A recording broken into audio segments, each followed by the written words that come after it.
Alright, it's your boy xBenv0liox here, playing the Vampire Coast, leading with Luther Harkon and an army of zombies and gunpowder. This is my first victory with the Vampire Coast. I am playing against danpearson456, who's playing against the Wood Elves, and I've got Luther Harkon here, who is just looking around, freaking out a bit. Maybe it's one of his split personalities. He's kind of a schizo dude. Oh, yeah, look at that. It's one of his weird personalities. He's got a whole bunch, because he was digging up some ancient relic in Lustria, and it split his mind in a million pieces, so he's a little crazy. I identify with him, you know, I have some weird sense of kinship with Luther Harkon, even though he's a weird ancient vampire. My cannons are already firing away into this hill where the enemy is. I can't see them right now, but let's go take a look at danpearson's forces. He's got a dragon. He's riding a dragon. It's got a Glade Lord. Let's put on the info. The Glade Lord, Force Spirit, causes terror, skin poison attacks. I should have brought the Glady, because the Glady's got that Prey of Anathema spell, which will lock your units in place and make them weak to ranged firepower, which the Wood Elves have in spades. Obviously, that's such a beautiful model of that dragon. Look at those antlers, like moose horns and stuff. It's a sweet forest dragon, what can we say? So that's his generic lord, basically. And he's got a lot of archery units, which is kind of thematically fitting to the Wood Elves. He's got the Glade Guard with the Starfire shafts. Just high-tech magic fiery arrows. Armor piercing as well. Forest Stalkers. It'll sneak through the woods. Got another group of Glade Guard. One group of Eternal Guard with spears in the back, anchoring the line. Not the best infantry, really, though. And he's got a Spellsinger of Beasts, so he's able to summon a couple of Chimeras, which he does in this battle. Hiding in the woods over here, he's got some Glade Guard, some more Starfire Shafts, some more Glade Guard. He's got some other ones up on this hill. Ooh, there's some of my units there. He's got some Way Watchers, really nasty armor-piercing missiles, good range. Master Ambusher, great range. Armor-piercing missile, so he's really hoping to just cut me apart with arrows. You know, bringing range against the Vampire Coast. We're known to have black powder weapons. It's really interesting, really brave and courageous, but he's got his Way Watchers parked up on this hill, but I've got some units over there which are going to come mess up their day a bit. And over here in the woods, he's got some Deer Riders who are already making trouble with my units over here. The Wild Riders with the shields, and I have charging down on them my Depth Guard, but we'll talk about them in a bit. Wild Riders with shields, he brought them to try to sneak them up through the forest here. But I had units as well. I've got my Mourngulls dealing with them. And they're Forest Stalker damage delivering with Department Frenzy.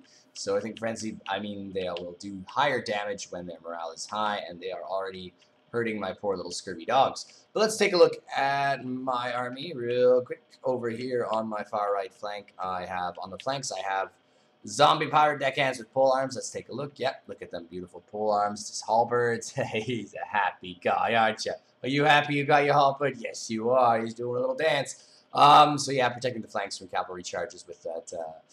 Those spears is good against cavalry, obviously. Zombie pirates. So 2 groups of those on each flank, I do believe. Backing them up in the back line, I have 2 groups of zombie pirates with the handguns, muskets, so they are armor-piercing, and they're also meat shield and also aquatic, but I want to use their black powder armor-piercing missiles, obviously, to mow down anything that comes their way. I've got 2 sets of cannons, carronades, excuse me, zombie pirates, firing cannons, armor-piercing missiles, anti-large. I think I'm shooting at his dragon, I'm not quite sure. Although I always tend to prefer shooting at infantry. Let's see where this cannonball is going. Look at it go. Yeah, flying over everything. Luther Harkon still down in the middle. Still down there. Still confused. Where are these cannonballs going? Boom. Flying in there. Here comes this one. Is it going to be a good hit? Is it going to be? It is. Ooh. Oh. Ooh, they're in half now. Oh. Ouch. Ow. Yeah, so nasty. So those carronades being effective. I've got another group of handguns on the side here. Already dealing with these Wild Riders that have gone into my back flank here. The game's starting off early, and he was trying to sneak those around, get those into my cannons, which is nice, but I have here the Depth Guard, which are armored, anti-infantry, and aquatic, and they're just nice stat line elite infantry, because they're actual vampires. These are not zombies. These are, like, legitimate vampires in armor, so they're kind of like superhuman strength, and he's going to want to pull those away from there, and he's already trying to, like, get into my back line, but I've just got so much back here. I've got guns bringing to bear on him. I've got the halberds, the pole arms bringing to bear on him. He's just really got himself into a mess back here, and I think this is a lot of his strategy hinged on being able to make this cavalry maneuver quite effective, but there's just too much I've got in my back line to bog him down effectively, so it is just not that effective. In the front line, I've got your standard zombie pirate deckhand mobs with the cutlasses. Rah, rah, rah, rah, just to beat shield, just to bog things down, and they end up having a fun time chasing off his wood elves, but you'll see that. Anyway, and Luther Harkin kind of coming back into the fold here. What else? He's got one more thing, my opponent, Mr. Dan Pearson's got one thing back here. What else has he got back here? Blade Guard, more Starfire Shaft. So a lot of Blade Guard, a lot of archer units. I don't know if this is really an effective strategy or if this is a new strategy. I don't know. Let's see how this plays out. Alright, so there we go. And yeah, his cavalry, now they're starting to get what they wanted to do. They wanted to disrupt my carronades. I want to stop them from doing that, and I am bringing the zombies over as quickly as they can shamble to get them the heck off my cannons. Get out of there. I might bring these guys back when I realize there's nothing coming on the other flank. So they're depleted, and hopefully he can't do too much, but he is able to do a bit of work on my carronades. But there's just too much masked zombiness back here. It's going to push him out, right? And they've been scared off by the undead. They are probably not coming back, even as one drops quite nicely there. Oh, two more drops. Oh, ooh, and they are going. They are gone into the sea. I guess that's where they're running. Managed to chase those off, and I think that's that. Over here, I have my Morngulls I forgot to mention. These are my flanking. Let's just slow this down just a little bit. Ah, that's done. No. All right, let's slow this down. Oh, no. That's not slowing it down. Ah! This is slowing it down so we can check out my Morngulls. These are guys that I brought up on the flank, and they are able to get into his range units, although they are taking Starfire Shafts, which is not great.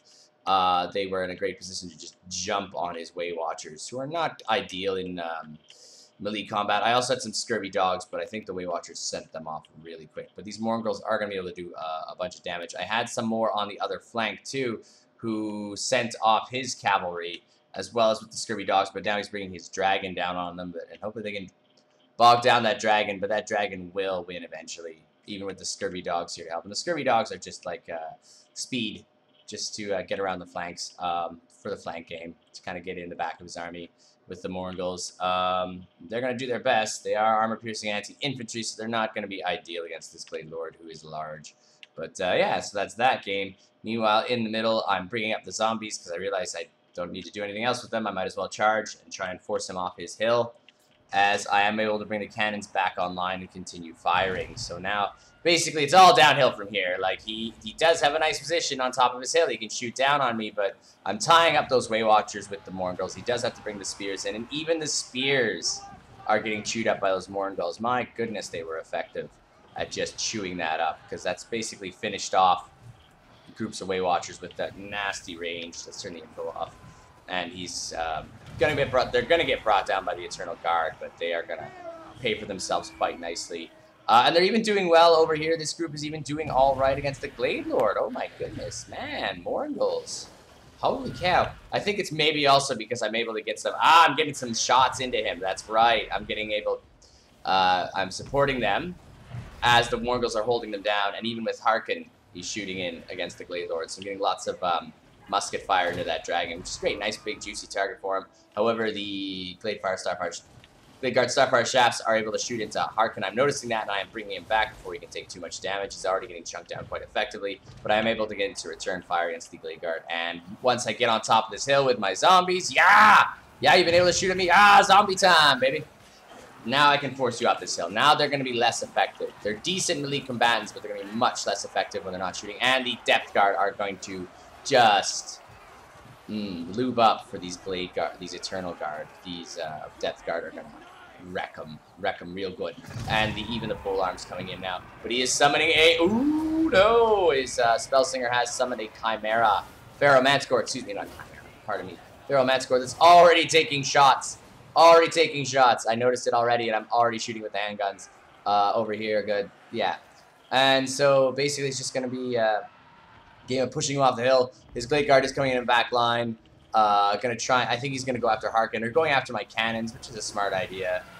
Brought down the Manticore with the pole arms because they are anti-large, and he's not in a good position he's just in big trouble. He's going to continue to take shots from 2 groups of handguns, and oh my goodness, his Glade Lord is in big trouble. I pop a couple of debuffs, and his Glade Lord is not going to last much longer. I think his Hornswoggle, I believe, with Luther Harkin. Like, ah! Oh, it's not your day, is it? But he's going to go down because he's just taken too much abuse. Oh, bye-bye, Dragon. Luther Harkin stands victorious. And we are going to push him off the hill, and that's going to be my game. Interesting game. It's like, I guess, my first victory with the Vampire Coast.